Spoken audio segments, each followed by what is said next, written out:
Ladies and gentlemen, we are back. Oh, we are back and we are live. What's today's date? Today is, I believe, July. Let me guess.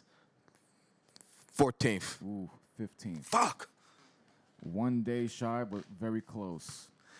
It's all felt like 1 day though. It's all felt like one big long just stuck on this. Like, I feel like one day we're all gonna wake up. And you know what's gonna be fucked up? If we get to the end of 2020, you know, July 31st, 2020. July 31st, 2020. If we get to the heat is getting to you. If we get to this, you know, December 31st, 2020, you know, 11:59 p.m. last seconds it hits, jumps to 12 a.m. and instead of seeing January 1st, 2021, we see January 1st, 2020 all over and it's again. like Groundhog's Day. Yeah, that was the name of the movie. They Yeah. did a few movies. Bill Murray. Shit. Nah, they did another one where the girl kept getting killed and she had Happy Death Day to You? That shit, right? Oh no, Happy Death Day. Because it was on her birthday that she It's got like killed. today's shit, some shit like that. I saw that though. That wasn't, you know, that's actually a really good premise on that movie. That was actually a really good movie. I don't know if I could live the same thing over and over and over. I don't know, man. Like, but her thing was, I mean, she was Can't do it. eventually she had to survive, or like she was gonna actually stay dead. Like when they like it was crazy. It wasn't a terrible movie, like I thought. And they actually apparently made a part 2, not her, but like it's like a whole weird thing. That's Hollywood right there. Yeah, man. They always do it. Yeah, that's how you got to do it, man. You have to immediately think, if you're in Hollywood when you're working, man, immediately go for a franchise, man. That's what it seems like a lot of people go for, man. The chance to have it extend to like a franchise opportunity, so to speak, maybe. Did you see the thing with Tinsty and Renee? No, I did not. I saw the start of it, like the warm up, and like I can't even tell you what I did Sunday. Like it's just this whole week. It's a dance, bro. That shit was crazy. It's I saw the warm up. I saw like 10 minutes of the warm up, and then shit. Then I started packing to go, you know, spend time with my girl. I think we also have to shout out Blue Mics as the sponsors, because because of this, I ended up going and I bought a Blue Mic. It just got to the house yesterday. Yeah. I got the Bluebird right there. Which one? That one that you have. You have this one? How much was it? Fucking like 300. Woo-wee. Easy. My brother got me it's a Blue Mic, but it's the Yeti Nano. Is that USB? Yeah. Yeah. That's what I used that time we recorded. These are like real studio microphones. Yeah, these are real studio quality. Like that's not what I got. My brother got me. It's not like studio quality. It's a decent microphone. You use it for streaming anything, but you won't get this type of, you know, studio quality and everything from. And we said it the first episode that we did coming back. When we heard it back, we was just like, yo, we've never sounded this good before. Yeah, we haven't sounded this good. We've sounded amazing, but this is a different level of clarity. Jesus Even Christ. with me stumbling over my words, you know how I stutter sometimes, and it hasn't been too bad, so that's always a great thing. So I wanted to open the show, and I already told you something. Yeah, I totally. I was gonna ask. You know, I'm pretty sure anyone who follows you, man, is tuned in right now, man. I'm shocked you haven't gone live yet. I'll probably go live a little bit later. I had to bring it out. Oh, you had to for today's episode. The Big Daddy had to bring it out. The Big Daddy King Roach had to whip it out. I had to whip out the gold plates. I had to bring the gold to make this announcement, bro, because it all started. I mean, can you do me a favor? Can you just angle that so the light's not in my eye? Thank you. There's too much bling. Too much bling going on right now. The red light's better. It's not blinding me. But remember last week or a few weeks ago when we was talking about the fact that the guys in Atlanta, they put out the movie from Butter Roach, and we ended up having to like deal with the legal side of things. We had to use the rights afforded to us as the owners of the trademark. So maybe I was overly ambitious with the idea of the Roach TV review series, but when I got approached by the attorney like that, I immediately caved because I already knew. I was waiting for this moment, and what happened was I did just enough to make enough connections with people to even put me in a position to do this. So I think it was a few days ago. It might have been, what's today, Wednesday? I think it was Monday. Monday's when I called you, right? Shot after shot after shot, me and Tom Frazier, Special T, we basically formed a brand new promotion. Industrial World Wrestling. We're going into the wrestling business. I already told you. You heard the excitement in my voice, bro, when I called you, bro. I heard the excitement in your voice. And I was sitting across the room when you called me. Jesus Christ, bro. Like, just looking at what we have so far, there's a wrestling school that, you know, it's affiliated, but it's not directly affiliated. They just train the wrestlers there, but you're going to see me get in the ring. I told people earlier this year, bro, that this year was going to be the year that you see the Big Daddy King Roach in the wrestling ring. And now it looks like it's going to happen. I want to say one thing to you, man. At your age, the lack of athletic things you have done the most athletic thing you've done over the last decade was playing that basketball game we did in the, Men Against Domestic Violence basketball game we played in last fall in November. It was a few weeks before Thanksgiving. And I was choking on the sidelines on my own spit. So I just want to remind you of that. And I also want to say congratulations. Like I told you before, I'm very proud of you. I know this is like a lifelong dream thing for you, especially the chance to get into the ring. I know you're going to take it serious. I know there are chances of boozing as heavily, maybe going for a little while, but I'm okay with that because I won't be boozing as heavily. But that's the thing. You got to understand my position in this. I'm not going in to compete with wrestlers. I just want to be involved in the storylines. Yeah, I know. I know that. I actually, I was in the shower earlier, and I'm not gonna bullshit you. I was in the shower. I actually thought of it. I could see there being something where you write the storyline where you do something and we're like announcers or something, and I get banned from the arena and you get into trouble, but somehow I still end up sliding in to do some shit, real old school WWE. And it's like, how did he get in the arena? There's just so much. There's so much opportunity, especially like to make the transition from doing post-production editing to something like OBS, where everything is basically pre-programmed, everything is ready for you. We could easily do skits. We can do this. We can do that. The same way we was doing Bud and Roach. We was just do that in a wrestling arena with multiple cameras. We have over at least the wish list is about 30-something wrestlers. Live, man. I looked at a few times, and Daniel know this, man.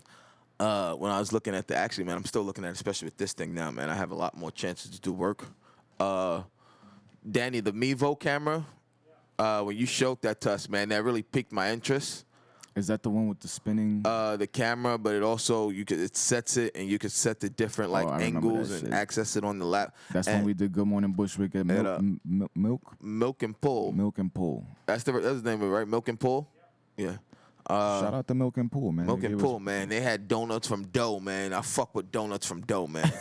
Like, yo, when I saw you mean like dough? Like, and I told you a story. I don't do the pumpkin spice thing, man. I'm looking at how my hands just went. That was really. I'm gonna have to do. You're gonna get me for that one. I know that is, but I don't do the whole pumpkin spice trend and all that, But when I was working, when I did the contract security job that fall till Christmas down at that warehouse. One day they had some, man, in the human resources department. We were always at security. We had badges we could walk through, pass through, man. And so I was walking through doing my rounds. Just not to interrupt you, but Danny, people are texting me saying there's no audio. Can we double check? Uh-oh.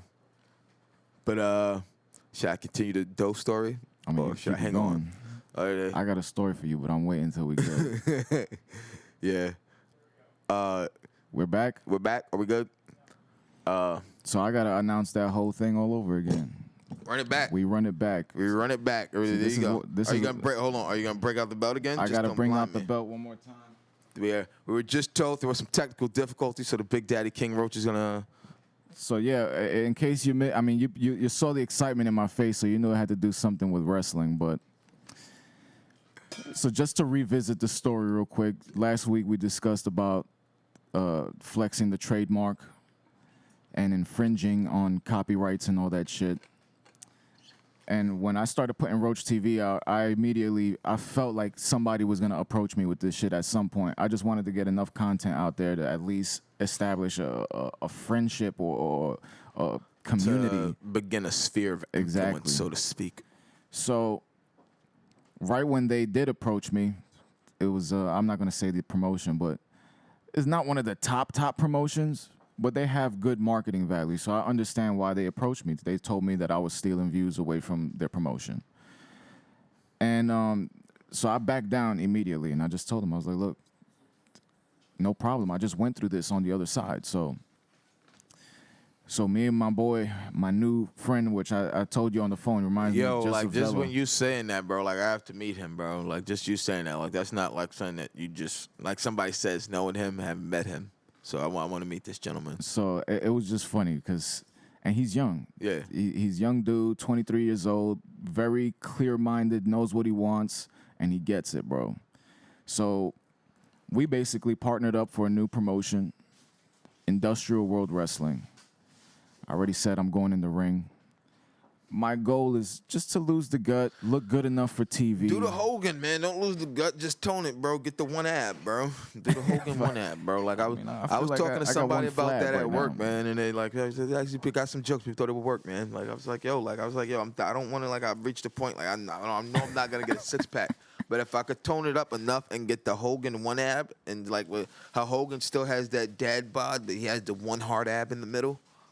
I'd be okay with that. That'd be because it looks okay in the video games too. Yeah, like there's not much definition. When I create a wrestler, I never give them the six pack chiseled, Batista, Randy Orton. We always kind of created our wrestlers to match what we were. Yeah, man. I always tried to do that. I think when creating a wrestler's likeness, if I would make the one for me and then the fun one, like that's just the crazy guy. The wild ones, then build a stable maybe. Mad Dog. There you go. Iceberg. My name as a wrestler as a kid was Mr. Showtime. And I think I've lived up to that name. Yeah, I think I've had some Mad Dog moments. So just be on the lookout. Tom Frazier, King Roach. Industrial World Wrestling, bro. Industrial World Wrestling, man. Like I said, because no one heard it here.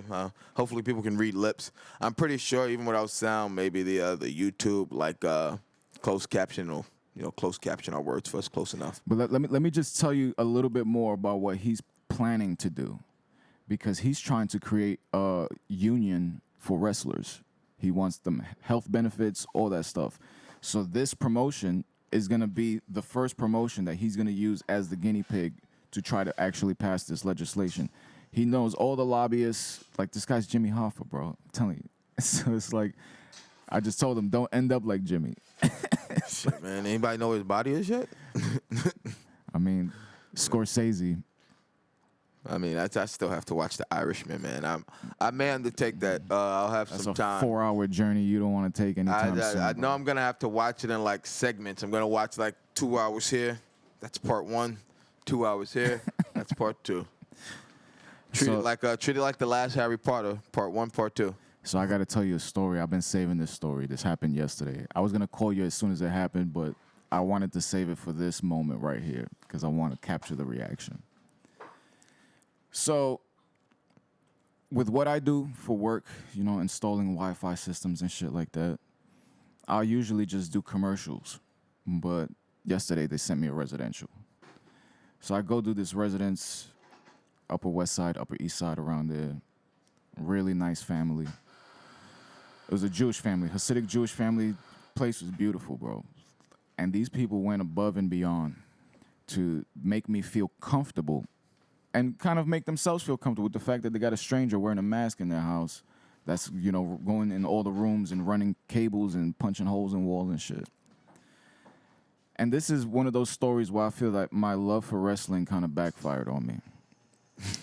Because for some strange reason, somebody called me while my phone was a few feet away, and my phone was not on vibrate. And the first thing they heard was, I lie, I cheat, I steal. Oh, man. Yeah. I said, Eddie Guerrero must be laughing up there right now. Man, all the wrestlers up there, man, together. Like, look at this fucker down. Look at this fucker. We did. Thank you, buddy. We needed that. Like something so, and my phone's always on vibrate, bro. And you saw when you was there the day that I made that my ringtone. I just had to raise the volume to show you because my shit's always on vibrate. That was like the worst possible time that shit could have happened, bro. Oh man, I think that's why everybody's spines got stiff. It's like, who the hell is this Are dude we in our in danger? Yo. They had the eye conversation like this. I immediately grabbed the phone. I'm like trying to smash that shit to shut it up. Oh man. But that was a moment of panic, bro. That shit that had me laughing. I was laughing within my mask all day long because of that shit. Oh man, that's a good one, man. That's why mine's is Meet the Mets, man. Nice, it's simple, it's topical. So, all right, are we? July 15th is today, right? Yes, sir. So let's take a quick look at what we got. Oh shit! Kevin Daniel is coming on tonight. Remember we had Kevin Daniel on the first go around of. I think he came on with Ricardo Lopez. Actually, yeah. You remember him, right? Yeah. I want to say yeah. I need to look at the picture just to make sure. Double check here. Kevin Daniel. Kevin Daniel. He's the one that had that he gave us the fucking big ass vinyl records that he had. I think I still got that shit. Yeah. I'm making sure. I wanted to get the face right. You know what's funny? I have a funny story. He might be pissed and telling this live on air. That was a Xanax, cocaine, and whiskey. Yeah. I remember that. I wanted to make sure I had his name right, man. Kevin Daniels. One of my last shifts I did at Moulin Rouge. I was working security, man, and he saw somebody at the corner of my eye. I'm like, yo, I recognize this face, but I'm doing my job. I'm checking bags, so I can't really stop what I'm doing. I gotta keep the line moving. But I got another look, and I hit him like later the next day. I was like, yo, did I happen to see? Were you at Moulin Rouge yesterday? He was like, yeah. He was like, I went with my girl and one of his friends, something like that. And I was like, damn, man. I was like, I saw you, bro. I was working security. I was like, but I couldn't stop what I was doing. I was like, you went in the line behind me. He's like, well, next time I say, what's up, brother? I was like, I started to, man, but so you saw that line working there, bro. You saw how wild it was over there, so. Yeah. But yeah, man. That was a fun interview, bro. You know, I'm pretty sure, you know what's crazy? I'm pretty sure I gave that vinyl to my girl because she loves vinyls. I think I just have it in a bag. I keep all my music stuff. To. All the, she'll tell me, she'll text me right now, like, no, you didn't. Like, I still have Johnny Gerasimo's signed CD and a wrapped CD, like brand new. I got a CD from Alex Byrne. Like everybody that ever gave us any merchandise or any, sort of token of appreciation during our stint in live radio, I kept that shit. So I just kind of put it. I think I still got the Subjective Perspective album, bro. Yeah. I know. I never got I never got a copy of some of those. I know you got most of those copies. I still have the Jason Evans Band CD in my house. I know I still have the Unified Struggle. Did you get anything from Blue Kid? I did actually. I don't know where it's at. I think I don't know where it's at though. You became obsessed with that band quick. I mean, but they could play, man. They had a feel, man. That was back during Live at Zir Zameen. They had our own American Idol, bro. Of course, Thursday we got Mila Tina. You guys see the picture right there? She looks like she's gonna rock that fucking stage. Oh man. Accidents happen. Thank you. Thank you. Of course, this fine handcrafted, caffeinated beverages. Yes, sir. Are crafted here at 219 Central Avenue. Bushwick, Brooklyn, 11221. First live studio. And of course, you're watching it here on 30days2rock.us. We're keeping the vibe alive. Keep the vibe alive. Yes, sir. So, Friday, Rise Up Brooklyn presents Joel Ross. That's going to be an exciting one. You got multiple shows on Friday. You guys are just stacking them in now. Turning out this content, baby. Is Rise Up Brooklyn, is that we had the young lady on? Brie? Is that Brie's organization? Nah, no, that was she's Slap Collective. Slap Collective. But I've seen her face like on the TD Bank website. I think it was like she was like modeling and probably. I was like, yo, that's crazy. Matter of fact, no, I know exactly what it was. It was the fucking when I went to go interview for New York Life Insurance. Remember back in the day, like I showed up in a suit. They had me go through this whole process, online application, and it was New York Life that she was like the primary model on the website. I said, yo, I know this girl. What the fuck? It's like those times I told you, man, when I was cleaning out the shit at Toys R Us, cleaning out the back when I worked there, man, and seeing these big ass posters with Nook's face on it. There's so many times I'm not carrying this shit home, but so many times I wanted to bring those shits back to the block and look at this. So, Planta. That's, of course, Friday at 10 p.m. That's a band, right? I didn't think they was just going to start planting trees in the middle of the studio. I don't know, man. Maybe they could do like what I'm about to say Mark Wahlberg, what Matt Damon did in The Martian. Maybe sound like that. We should get Chris Day in here for some live composting. Remember that interview? That was a good one, man. We did a lot of fucking interviews. Talking to him, you know what it was, man? Talking to him and then doing the, you know how much I play like the city skylines and Sim City and shit, how I used to play it, man. So that's like that side of how like the waste management part we always seem to fuck up and not get right. Your landfills start overflowing and shit. And we started that game early. That was SimCity 2000 on PlayStation 1. Word, man. I've always loved those types of games, man. Even still, I still play. You know, obviously, still play the one that's on Xbox. So let's take a look at the website again. This Saturday, Rise Up Brooklyn, once again, Godwin Lewis. Looks like a soulful character right there. Of course, you're gonna find this at 30days2rock.us. And then another doozy on Saturday, man. You got these back-to-back shows. That's why we love First Live so much, because they're always producing brand new content. 6:20. That's 6:20, right? In Spanish. I'm gonna go ahead and say I'm pretty sure 20 does mean 20, and then I was gonna go and go through this one. I have to count that one out and hope I was right. I was gonna say 7 or 6. Why did I ask you for Spanish help right now? I'm not sure. Why did the Hispanic man ask the black man for Spanish questions? All my Spanish came from the church, so I just know like really big words in Spanish, and then the simple shit I get stuck on. Man, all my Spanish came from terrible teachers in the public school system. Let's not name names, but she knows who she is. Yo, she used to she was that was the most disrespectful teacher. She used to shit on the way people spoke fucking Spanish, and she's like, no, it's not real Spanish. It's not proper Spanish. Like, they've been speaking this shit mad their whole life. Arrogant. That's a little disrespectful, man. I get, you know, arrogant as fuck. That was she used to do that shit all the time. You're supposed to be teaching us this shit. Like, she was mean, yo. But she took offense when you didn't have her accent. And she was like from Spain or something like that. So when she spoke Spanish from Spain.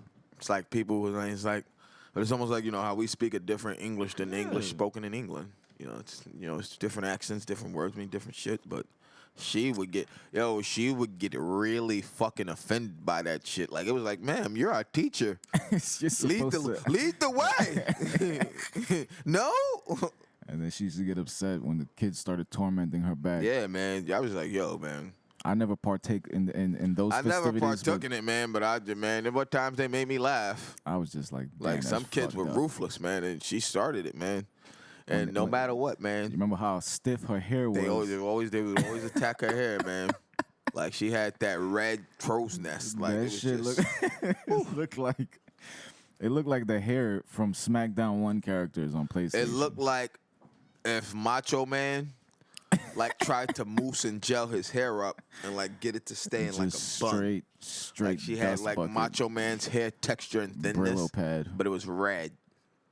That shit was hilarious, bro. That was, man. But she was mean, man.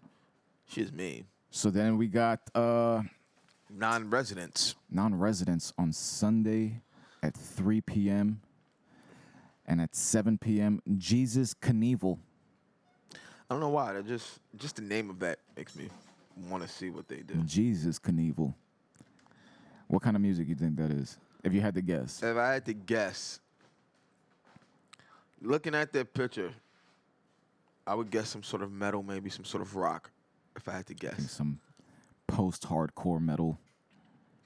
Something. Some screamo maybe. Something along those lines. And then, you know, it's crazy. We could be so fucking blindingly They wrong. could just come in here with fiddles and fucking banjos. classical instruments, and they put on a 4 or 5 peak orchestra set.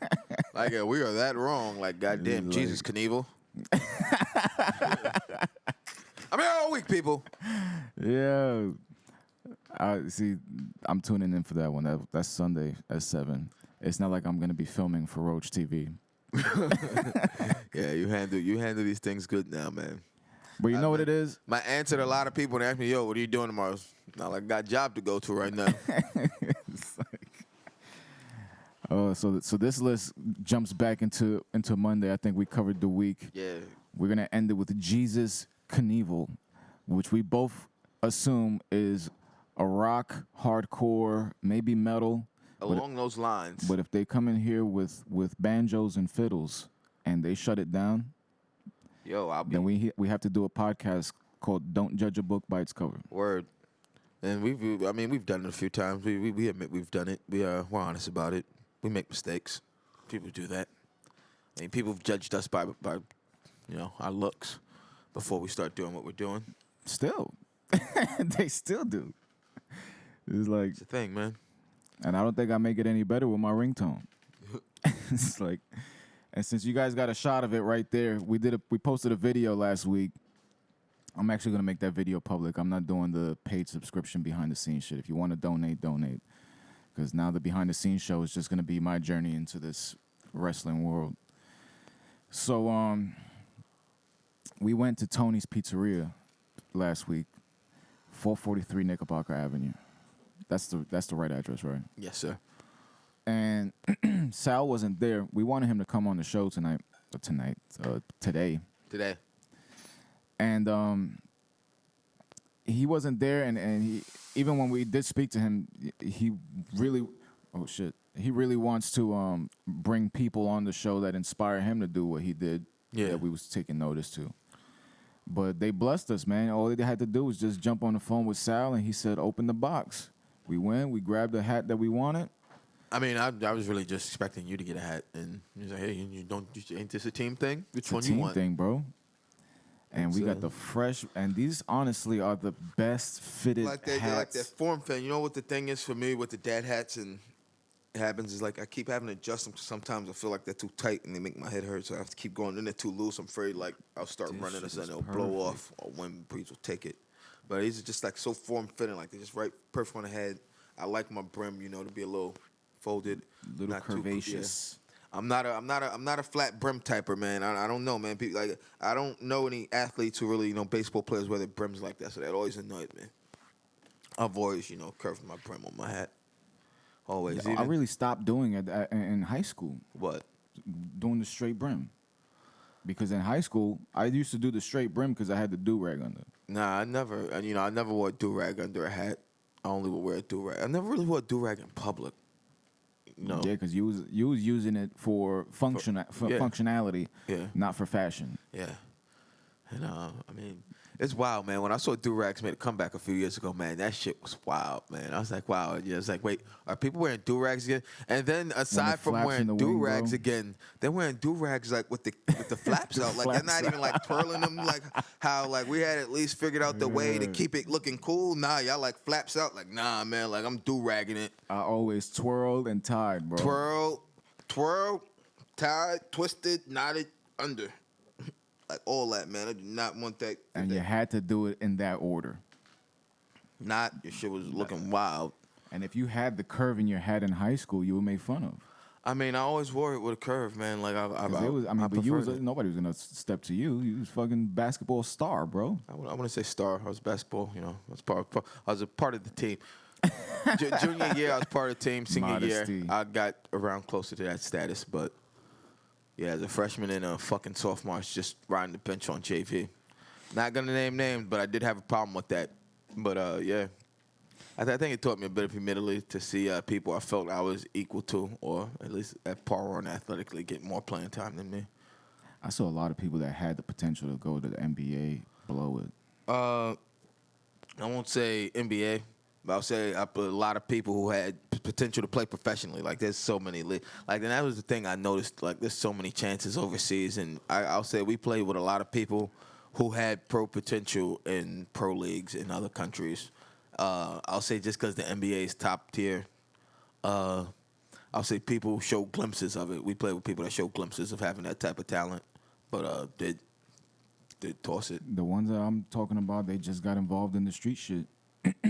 Fast money. I know precisely what you're talking about. Fast money does something to people. It makes them not want to go for long money because the fast money is instant gratification. And that was one of the most detrimental things that I've seen happen to a lot of the people we grew up with. Yeah. Because look how long we've been doing radio. How long we've been doing radio, bro. How old does that make us feel that we've been doing this shit for 8 years? More than 8 years. I mean, it makes me feel older, man, when I see some of these fucking Facebook memories that pop up, man. And I remember, like, when damn. you were young, wild, and free. Yep. I don't say young, wild, and free, just young and wild. Still have the same type of freedom, so to speak. I don't have the freedom with my time that I used to. So I'll say that much. But you'll come to deal with that one day. I know what that's like. Everyone's been telling me that lately. Tell you, once little Zoe comes. Long time. Long time. Not even gonna talk. We're not even gonna discuss that on there. Nope. I'm not giving you no juju, but I'm just saying. Nah, man. Everybody wants to put that bad juju on me, man. Like when I'm have kids, I'll be ready for kids, man. But like, it's not in the plans right now. When it happens, it happens. Like I'm tired of people bringing it up. Like it's annoying. I like being an uncle because when either my niece or nephew annoy me, which they usually do, it's go back to your mom. Go back to your mom. Go back to your dad. Go bother grandma. Go bother grandpa. Only Dylan I sometimes curse at. I don't Uncle really curse at my niece. Dylan can take it. I don't really curse at him.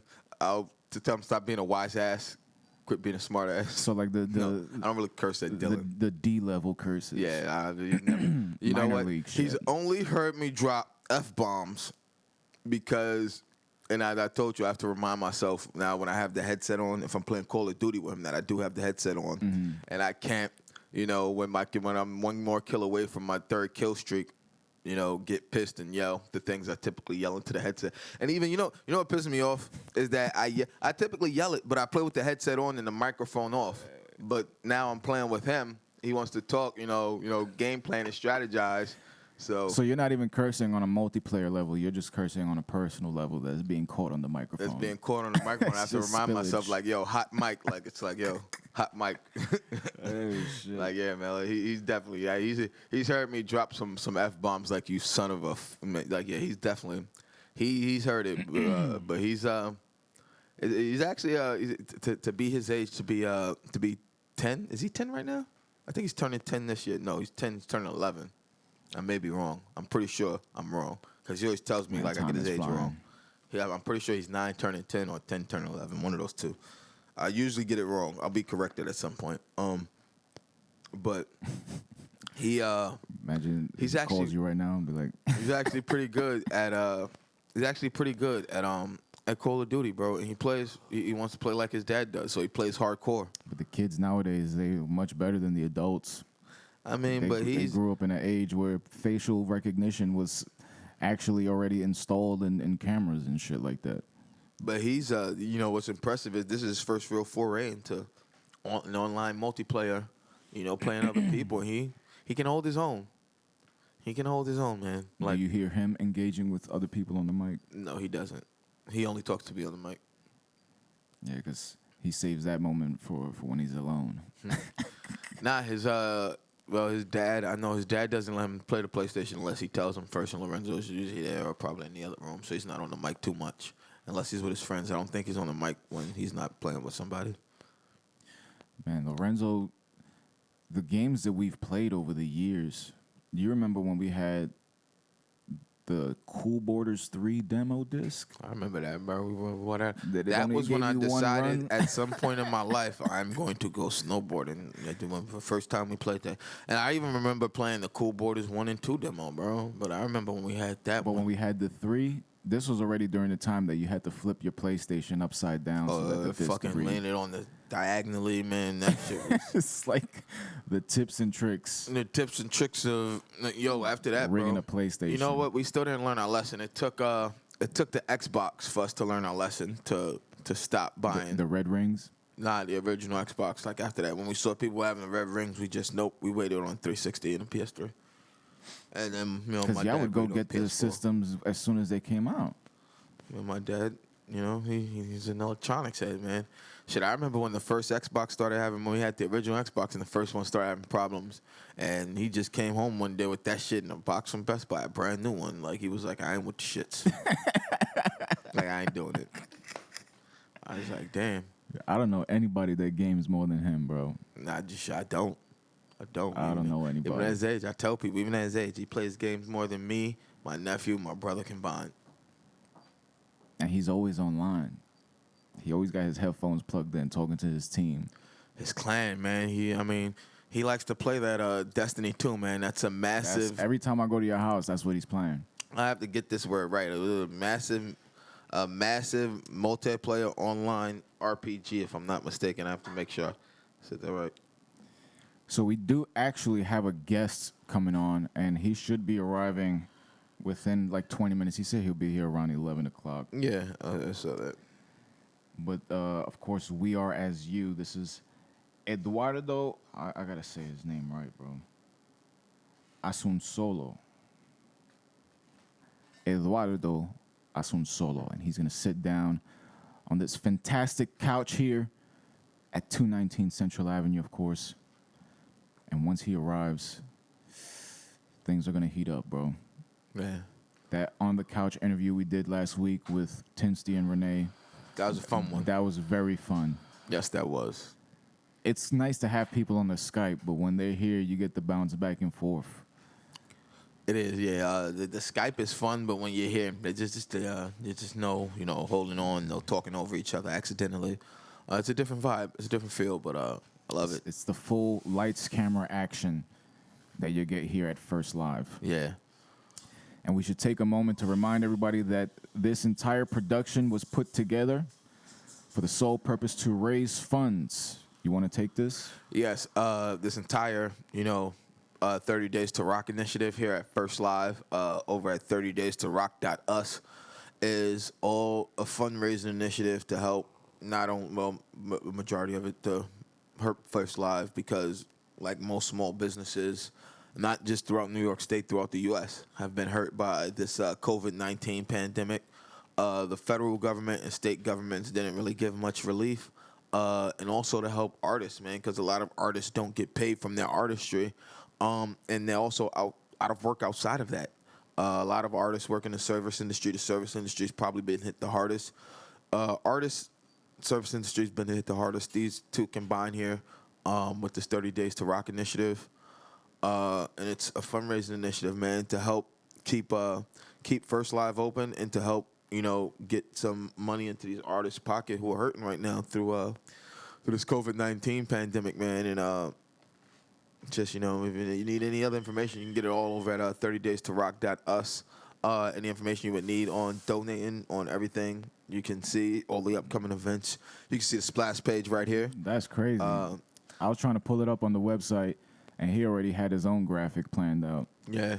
So that's how you know people are prepared. So we know everything. So you guys know everything coming up. And like I said, it's a shame, man, what happened to. That the federal government, and federal government doesn't give a fuck about small businesses right now. Essentially, man, it's figure it out. Landlords, because landlords essentially have bills to pay too, so they're not getting any help either. So they're like, hey, you ain't getting help, I ain't getting help. So meanwhile, the billion-dollar companies became trillion-dollar companies, and a lot of them got fucking bailouts, man. I know, not even bailout, but help and money, man. Like it was. They said, I saw in the article. Not only, this is kind of a side note. Kanye supposedly dropped out of the race. I saw that this morning too. He already dropped out of the race. But I saw an article not too long ago, maybe a couple weeks ago, saying that he had like a stimulus from the government that was a couple $1 million. Yeah, that Yeezy's the Yeezy company got it. It's like, come It's on, like these bro. are big companies, but through these loopholes and shit, tax write-offs and such, they know how to manipulate the system to gain these advantages against other companies and smaller companies, and it's not right, man. Like there were fucking professional sports teams that took some of those fucking loans, man, and fucking had to give it back. I saw the Lakers were one. A couple of sports teams did that shit. It's disgusting, man. They took loans. Like from those small business, like that little bit of small business The loan grants? money. Yeah, The those grant grant money. Yeah, they took some of that, but they all refunded it back when they all got found out. So here's the thing: had you not have been found out, would you have given it back? Absolutely not. They I wouldn't have doubt it. been. I doubt it. It's a very scumbaggy thing at the core, man. At the heart of it, it is a ridiculously scumbag move. At the heart of it, right down to the core. So if you guys want to show support, that just kind of got fierce. I mean, it's a scumbag thing to do. It's a scumbag thing to do, man. To know who this money's allocated for, and to do that. Even the people who have the opportunities to go back to work, man, who are like resting on the $600 still, and I mean, used that, had the chance, and didn't. When that's up, and I mean, when unemployment, I've told people, man, like if you think the federal government ain't gonna come back around and see who defrauded them at the end of this shit, Uncle Sam doesn't like to do favors. Uncle Sam doesn't like to let things go. And they all inside a server somewhere. Somewhere there's a paper trail, true information about it. And I told a lot of people, make good choices when it comes to that. Because if you get caught. Like there's too much technology now. And too many people willingly give away information about themselves. Word. Online. Facebook. So Snapchat. Like Instagram. one thing I did Twitter. a few years ago was I wiped out my Facebook completely. I downloaded this Chrome plugin, started deleting everything. And as I'm watching this shit, it took 2 days. And I'm literally showcasing my whole goddamn life. Like, if you didn't know me and you downloaded this information on a spreadsheet, you could put together a goddamn clone. Because you know how I think, you know what I eat, you know how I move, where I go. And this is information that's just floating somewhere. You think your financial information that's being, all that money that's automatically showing up in your account, you think they don't have that shit on a fucking server saying, all right, we're going to let you rock till the end of the year. To the end of the year, yeah, you good money. Don't worry about it. We'll be back. Yeah, we'll see you when our offices reopen. We have people actually sitting at their desk to run whole, background checks and shit, and actually go like, yo, when they get back to combing through that information, if anybody has to repay funds or anything, we don't know if that's gonna happen or not. But I read articles where they said like, yo, when shit's back up and running, man, like they know people defrauded the government. And I think the worst thing that could happen is that the entire economy collapses. The dollar is out the window. I mean, if that happens, complete chaos, bro. No one knows when it's. I mean, it's happened before. It's a possibility. I'll say we've seen the markets, man, bouncing all over the place the last few years, man. I don't know much about market trends, so I can't sit here pretend to be an expert and know everything about it. But I know that there are times, and even right now, when like the economy's not doing that great, man. And I mean, as what's supposed to be the most powerful, nation in the world, what have you, whatever you want to call the U.S., to be a superpower still, or a dwindling superpower, if you may,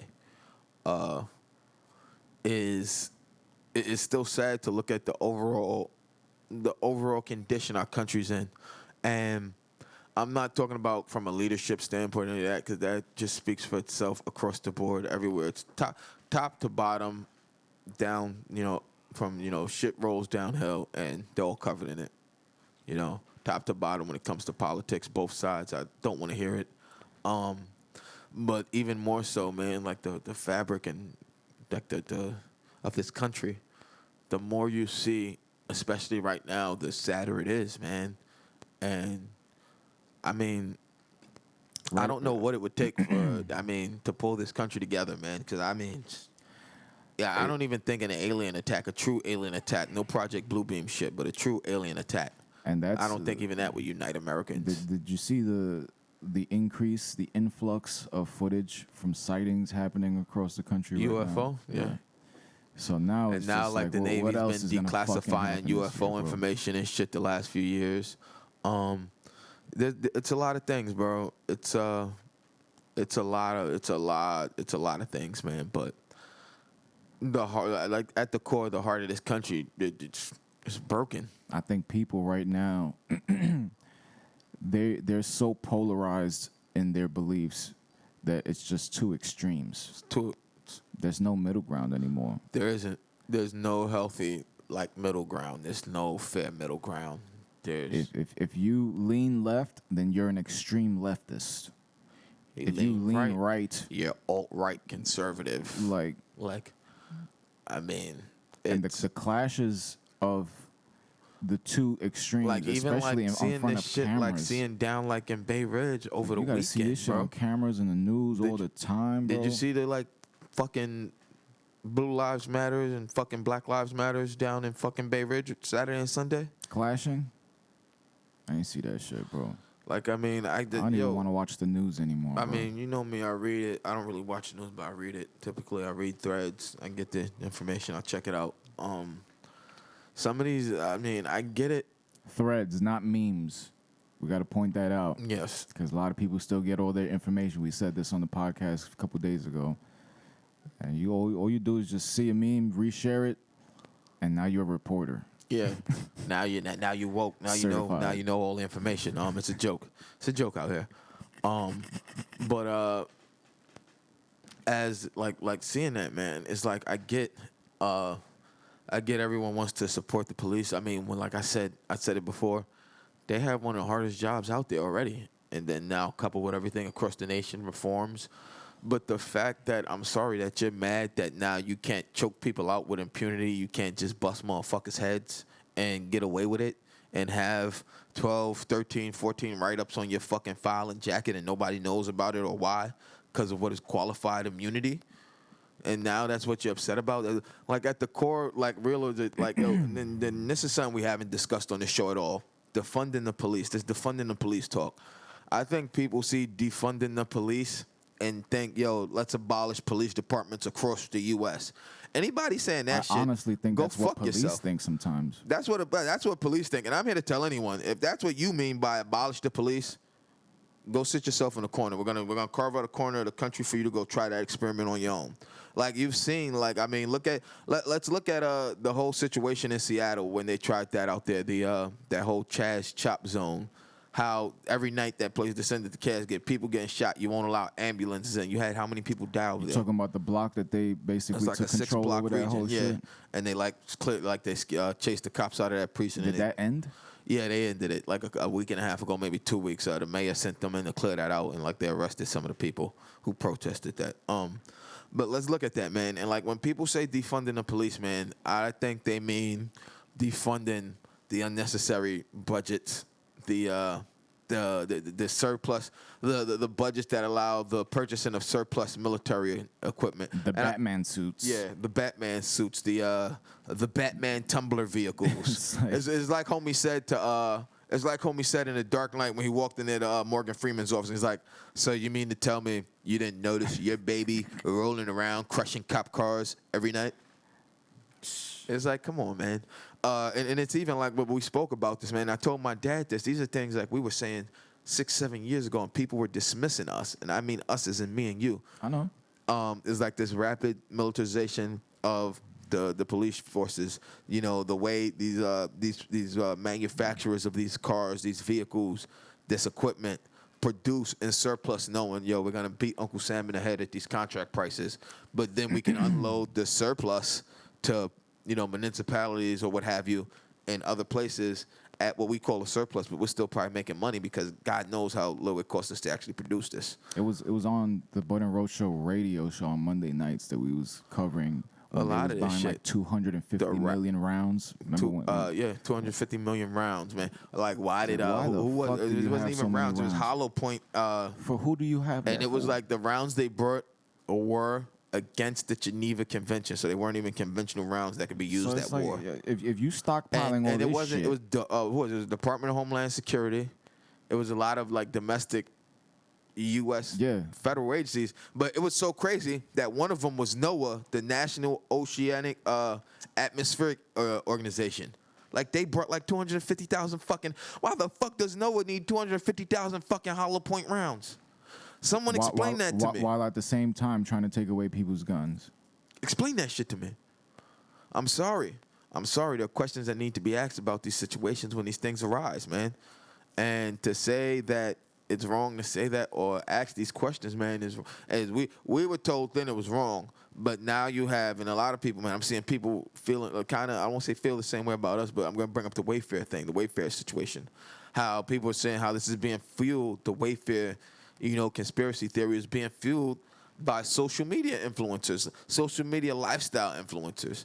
So you are people who have never really, anytime, most of you, I'll say, anytime it was conspiracy theory, I'm going to guess a lot of you shot it down, called people that had those thoughts fucking whack jobs, whatever you call them, fucking tinfoil hat guys. And now you're on the front line. Now you're on the front line leading the charge, man. And people don't see, like, the problem with this, man. I'm not saying there's anything wrong with expanding your horizons. I just want you to see your hypocrisy. I want you to see how big of a hypocrite you've been using that. And I said hypocrisy. Yeah, I was going to correct that. That was the one I get wrong all the time. That's one of those ones I get wrong. I'm looking at you like, yo, you going to correct me now? I know I said it wrong, bro. I'm in my head like, yo, get me right. You're supposed to correct me when I do this shit. You always correct me. But you self-corrected, But I corrected. I knew that. I've self-corrected a few times already today, so I'm doing good here. But the hypocrisy behind it, bro, like, it's like, yo, that people, yo, you can't admit, like, yo, like, maybe I was wrong. Maybe there is more things going on at play here. But like I said, I stress it, man. A lot of people only want to see that now. And I like I said, I was talking to my girl about it. I don't think that the next 4 years are going to have any solutions to any of these problems. Nah, they're not. But also, I want to say, are your conspiracy theories going to stop when this person's out of office? Does it all go back to normal now? And no, because now the majority of them dipped their toe in a rabbit hole. So now, just like we saw with this one, we're not going to say her name, that she was doing skits and shooting music videos, and now she's literally just posting about this shit online all day. It's like, yo, once you know the truth, that's why in The Matrix, remember when Neo coughed up the pill? Yeah. And when he was talking to Morpheus, he was just like, I can't, I can't go back, can I? He was like, no. But if you could, would you want to go back? That's why Cypher at the end of the movie was like, I don't want to remember nothing. I don't want to remember it. I don't want to know. Put me back in the Matrix. Make me someone good. I want to be someone important. Like a movie star like or an actor something. Actor. He's like, I know it's not steak. My mind should know. It's like, the whole world is a show right now, bro. It's a fucking show. See, and it's hard to even believe shit that I see. Because there's so many psyop fucking, like, everything is an illusion now, bro. Like, you got magicians out here, magicians in office. Black magic, bro. Not just the camera. Yo, the man. Actual magic. I mean, like I tell people, man, like I said, like I've said it a lot, like, what's her name? They finally arrested Jeffrey Epstein's associate, that Jazlane Maxwell lady. And I tell people, yo, you all enjoyed the Jeffrey Epstein. Like I told my brother, you all enjoyed the Jeffrey Epstein jokes. Jeffrey Epstein didn't kill himself. But if you look at what the core of that, what you're all joking about, and you really want to talk, man, there's some wicked things going on in the world. And like I said, man, like if you want to talk about it, one of those wicked things may be that some people don't believe in the same God as you. And they don't worship that type of God. I heard she was ready to sing. I've heard she's ready to sing. I've heard she, lived at like 50 different places over the last few years. And that she had archives of famous politicians. They're saying minors. She posed as a professor, a teacher, when she brought that her hideout. So she didn't even, they said she was posing as people, like wigs and shit, like moving around. Like, I don't know, man. Like, how does someone with her, I mean, I guess she had the financial means, but how does she have... That's like espionage shit to more like that's Jason Bourne, James Bond. That's bro. Real. Like, I have questions, bro. Like, people have questions, man. And if anything happens to her in any manner, shape, fashion, or form, bro. Someone wrote online, why don't if we could put a 24-hour a day camera on a giraffe giving birth, then why can't we watch her? It's like all you're gonna do is just shut the camera off or loop the feed for 2 seconds, and somebody's gonna come in and give it a good old Epstein. Because as soon as that shit happened, everybody knew it was bullshit. We were saying it was gonna happen before it happened. Before it happened, and I mean, even like we said it. You watched it. We spoke about it. Like the news was like, "Is he safe? Will it happen? Is it gonna happen? When's it gonna happen?" Like the news was alluding to, like they're telling you, like it's gonna happen. We're just not sure when, guys. Like we have, some notes here we're supposed to follow. Maybe I don't know, guys. But even people saying it, man, how there's never been a crew like a more crew get down there that fast. They're like they were there in like 45 minutes. Like they said, this never happened that quick, bro. They're like the way, and it's blatantly in your face. In your face, man. And then the news could just add a little narrative, a little personal narrative to each time they broadcast it. So this one's saying this, and this one's saying that. So you got all these jumbled stories, and you don't know shit. I mean, I'm gonna tell you what's the most. I'm gonna tell you who's shitting the most bricks right now. Your boy Prince Andrew and the royal family. Because if that man is in any way connected to any of this, which at this point is just, we say it all the time. It's almost like common knowledge within them, within that group, that he's the guy. Like, come on, the photos. Ricky Gervais even like clowning you during a whole pedophilia fucking rant. I mean, it's gonna get crazy for them, man. And if in any way the tiniest detail is corroborated, him, Bill Clinton, any of these names on that fucking Lolita Express log, if any of the tiniest detail is corroborated, the house of cards is gonna start to crumble, bro. So what would he do? Would he get extradited? Who? Prince Andrew. I believe he would. I mean, but it would actually come down to the royal family if they turn him over. They've actually apparently been pressuring him to speak to the FBI and the federal investigators, and he doesn't want to, from what I've read. Or so he's causing more problems for them investigators than have been trying to get them to get him to come over and talk, or allow them to go there and talk, and like getting stonewalled. Along the lines are the federal investigators want to talk to him, but they're not getting past the royal family because he doesn't want to, or they won't allow him. But one way or the other, like they like it's not an accident, man. Like that Bill Clinton shit is. I mean, I'm sorry, man. It's a lot of dirty, grimy shit going on, bro. It is, man. And this lady has the books. She has, man. She's the guy from Casino who had the heart attack when they ran in the crib. Like she got the books. She knows where everything is. She had, and I mean, the craziest shit is, what if she has a fucking kill switch, like somewhere? Like if she dies, anything happens to her, like they have to be worried. The fact that she's been now in the news arrested for almost a week and a half, and still okay for now, no COVID. They denied her bail yesterday. I'm waiting until the 20th because I told you about that. Yeah. And it was like was that post-dated when you put the date beforehand? Predated. So the shit was predated to July 20th, and it was a story on New York Post saying that she got COVID and she got transferred to a solitary quarantine shit.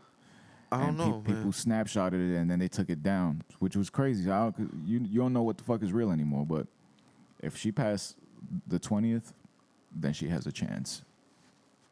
See, I mean, we'll have to see, man. But I mean, if anything happens to her, man, I honestly think she's the one with the goods, man. I think while Epstein knew, I think she's the one who knows. If Leonardo DiCaprio in The Departed had the foresight to have that package, she's got to have it. She has to have that shit somewhere just lingering. And the minute somebody touches her, that shit's going out to the press. That shit's going out to the government. Shit's probably shit, man. Yeah, man. The type of money, the shit we see in movies, man. That shit. She could have a fucking biometric scanner embedded in her skin, and it could all be uploaded to a cloud somewhere digitally, encrypted the fuck out of. And the second something happens to her, those biometric scans fucking fluctuate. I mean, even like let's look at the way 24. They don't have to kill her, but if she doesn't have a regular like biometric reading, if it deviates from what she would have set as standard metrics, if it could tell she's being tortured or something, you could tell she's under duress by those readings.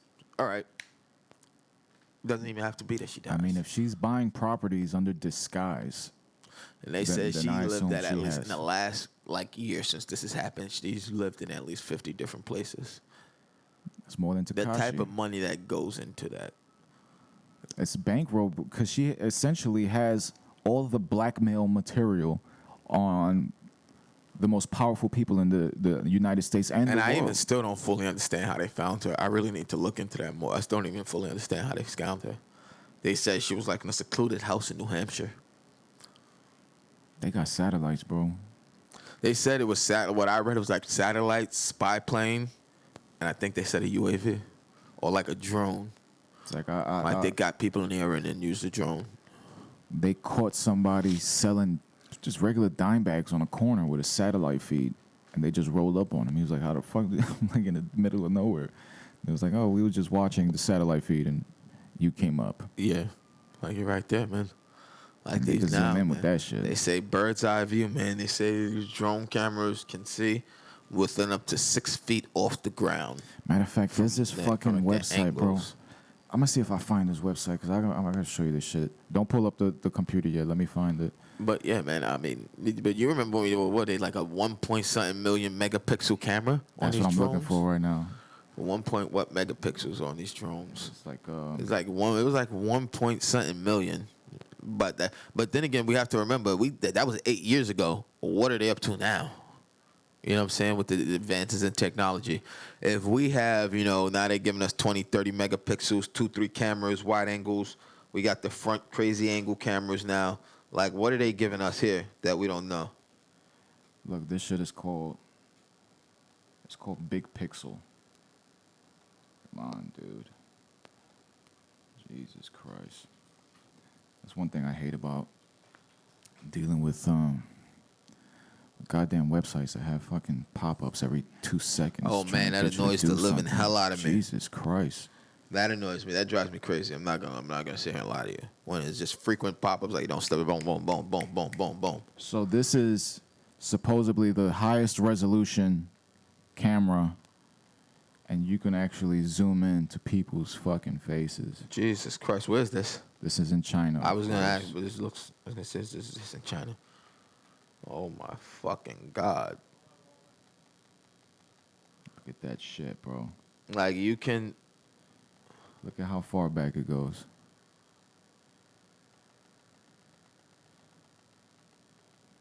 If that's not fucking creepy ass shit right there. Yo, bro. But then Full we 360. we report on this, but now you actually see the level of how far this can zoom in. Look at this. They're giving you arrows to go to North Korea and Beijing. Check out North Korea. Like, That's bigpixel.com, bro. The technology that people have now, and this is civilian technology. this is Imagine what civilian the fucking shit. government has. Imagine bro. what the government, the military. That's 50 years ahead of us right now. And imagine Minimum. now. Imagine we're talking regular, the military we know. Imagine what the the special forces have. The people who get the prototype stuff first. You know what I'm saying? This guy. Let's see. We can easily see the cars. Like this is nuts, man. I'm like looking at this. This is nuts, bro.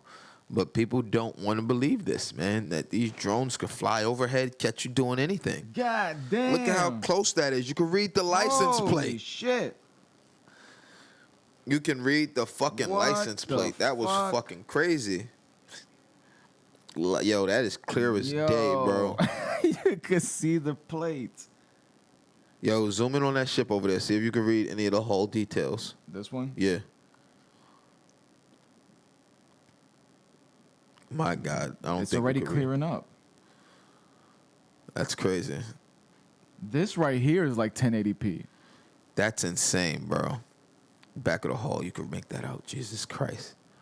That is fucking crazy, bro. Now imagine this was live video feed. But these are the things. They get these live video feeds. I mean, not us, but the people who have chances, the people who control these drones. I remember, what was it? They said that with 2 of those drones, they could cover the entire Manhattan Island. With just 2 drones. 2 drones in zones, quadrants, whatever you want to call it. The entire Manhattan Island. You think we could see in the windows? Yeah, you'll be able to see in the windows. Holy shit. God. Fucking crazy, bro. You could be smoking a cigarette on your balcony. Bro. You could be tugging it and not realize it, bro, and they could get all of it, bro.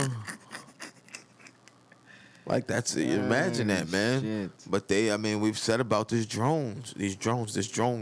capacity of these drones now, man. Some crazy shit right there. That's scary. That's a little scary. I'm not going to stand here and lie to you, man. It's a little scary. That's a little scary how crystal clear those images are. Just imagine, bro. Just imagine. What was that movie with Denzel? Enemy of the State? No. No, that was Will Smith. In Time. Was that In Time? No, that was that's Justin Timberlake. Out of Time. Out of Time. Where he like goes into the past but the shit that they was watching was shit that like happened. Yeah. Look at this guy. I know that's not the camera. There's no way that's the camera. I don't think so. This got to be just floating around. I think he just took a picture of the camera so he could say that he was there when they took the picture. Yeah. That's crazy, crazy, bro. man. It's creepy shit. And if they're giving this to people on a free website, you know they got it. To show how crystal clear this is, man. That's fucking creepy, bro. You know they got it. Yeah, that's a little bit creepy, man. I'm not gonna lie to you, man. That's a wee bit creepy, bro. So you can't even. Just a wee bit. Can't even do shit no more, bro. Somebody's always watching. I try to stress that to a lot of people, man. Someone's always listening. A lot of people have these, I'm not going to say it because I know yours is going to go off, but these personal assistants on their phones. We obviously know now my laptop has one, which I didn't realize. So I can't even say fucking her name. I think the only one we can reasonably say right now is Alexa. There won't be any goddamn Amazon things around here. It's probably one in the back you don't even know about. Yeah, probably. I did not understand what you said. What did you say? Please say that again. But like, nah, bro. Yeah, man. But it's like people just rely on these things heavily, man. I'll be like almost knocked out, sleeping, like basically drifting away 2 hours into laying down or an hour into, and then I'll hear in the living room, "No, I'm sorry, I cannot do that." Nobody in the house is talking, so I just like when P's used to do that sometimes. They weren't even connected to the internet. I should be like, I can't process that right now. Like, we didn't say anything to you, bitch. Like, I can't find that song you're looking for.